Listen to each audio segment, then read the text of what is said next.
They'll ask you about which drugs waste potassium and which drugs save potassium sparing. And some are your Spiro, naldactone. Aldactone is the other name for it, diazide, maxide, and triamterene. These are ones that will actually save potassium. Okay, now another step that you'll want to do is make sure your patient is getting enough potassium in their food. And let me show you a Hey guys, so I'm currently in the Starbucks line. Decided to get myself some coffee for later on tonight since I am going to be staying up to study. I know, super bad. But I just don't feel like I'm ready for this exam at all, or prepared at all. So I'm gonna be staying up. I order something different at Starbucks. Hopefully I like it, because I saw it on TikTok and I was just like, let's gonna order it. Hello you guys, welcome back. So I just wanted to come on here and update you guys. I was looking at some footage that I had filmed yesterday, but I just did not like the clip, so I'm just on here trying to update you guys.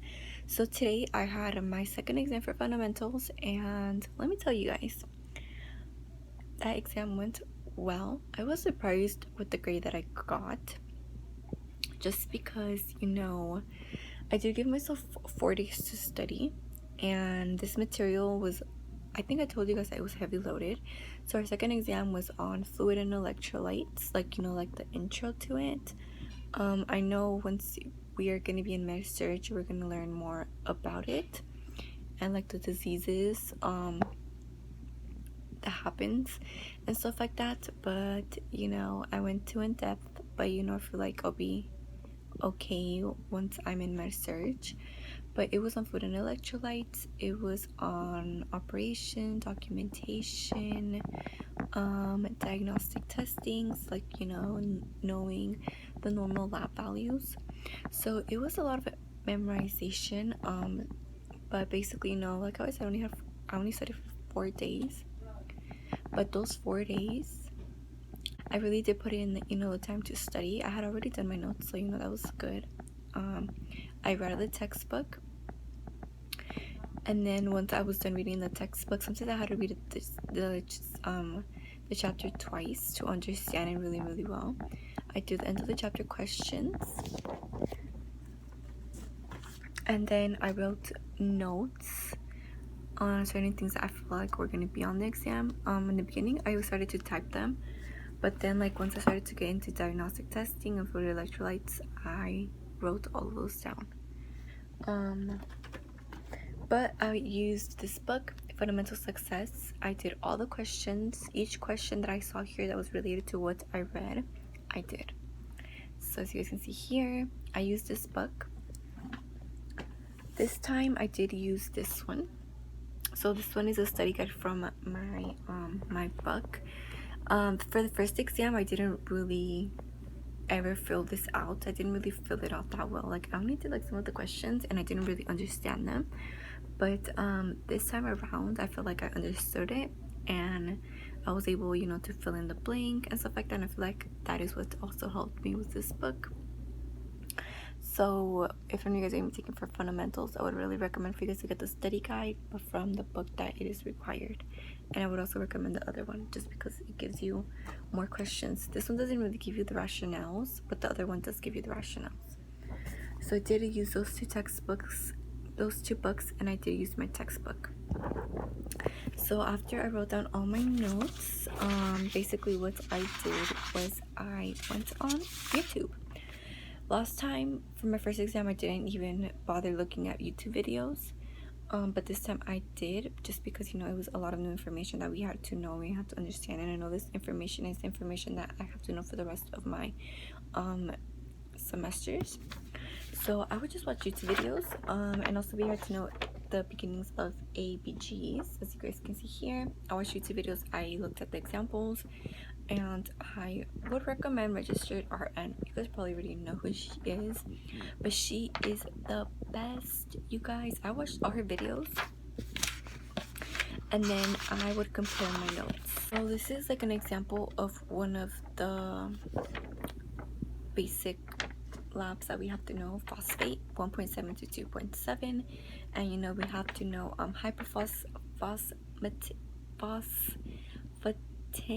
I don't even know if I'm even saying it right. Hyper and hypo. But I took all this information from my textbook. Then I would watch Registered RN. I watched her videos, and any tips or any acronyms that she would give out, I would write them down, as you guys can see here. And then once I would be done watching the video, she had practice questions. So you know, that's more practice questions.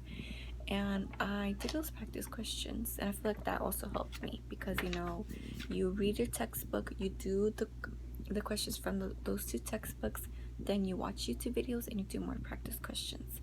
So it felt like I really did retain this information better than, you know, my first exam. So I feel like that's what I did, you know, a little bit better. And I was surprised, because I feel like this method, now that I kind of know, you know, how to study for fundamentals, I would do well on my finals. So yeah, I need to get started on studying for my proctored fundamentals exam, and then for finals. I'm guessing we have 11 chapters left, and those are going to be crammed in like the next 3 weeks. 1, 2, 3. Yes, those are going to be crammed in the next 3 weeks, because we're almost at the middle of July, and you know, we're gonna be done. I did forget to update you guys that we finally got our schedule for next semester. I'll probably talk more about that tomorrow. I think I'm gonna film like a chit chat, like update video for you guys tomorrow after I'm done with my skills check off, and you know, update you guys on everything. But like right now, I just wanted to update you guys on the exam. But yeah, that's how my exam went. Tomorrow I have my skills check off for NGTube. So right now I'm going to rewatch the videos, format my script, since one of our classmates usually sends us a script, and I go off of that. But this time she didn't send it, so I'm gonna go and, you know, write my own script, practice it. The skills check off is really simple and straight to the point. I feel like it's straightforward. I feel like it's more easier than urinary catheter. But yeah, I don't have to practice that to write my script, and basically that is it for that. That is my update that I wanted, you know, to update you guys. And yeah, I will be filming probably how I organize my binder, since I have all these notes that I have to organize. Like, all these notes are notes that I wrote, printed out for this exam. So it's probably like around 30 pages, probably more. I don't even know, but I have to put all of this and organize it into my verify my provider's orders. I'm going to maintain standard precaution. I'm going to gather my equipment for my NG tube procedure. So, professor, I'm going to close the curtain for patient privacy. I'm going to sanitize I'm going to wash my hands. Hello there. Can I have you verify your name and your date of birth for me? Okay, so your name is Jones Henry. I'm just going to be checking your name badge here. Okay, can I have you state your date of birth for me? September 23rd, 1972. Okay, that matches up with my chart here. Do you have any allergies? No allergies? Okay, perfect. Can I sit down? Yes? Okay. So, do you know why I'm here today? No? Okay. So your doctor did order you. So I do have orders from your doctor to administer a NG tube. Okay, there is no obstructions. It's clear. Can you open your mouth for me? Say, ah. Okay, it's clear and there's no obstructions.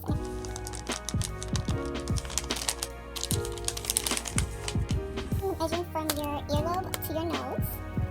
So from here to your earlobe. Okay, perfect. And I'm going to measure down to your xiphoid process. So I'm going to grab some lubricant jelly. And basically I'm just going to lubricate the tip of the NG tube. So I'm gonna use the cup because, yeah. Okay, so I'm gonna be tilting your head, okay? Okay, on the count of 3. Okay, maybe swallow for me. I know it hurts. Really discomfort. We're almost there. It's gonna go under your nose. I'm not gonna take all of it. It stays. It sticks.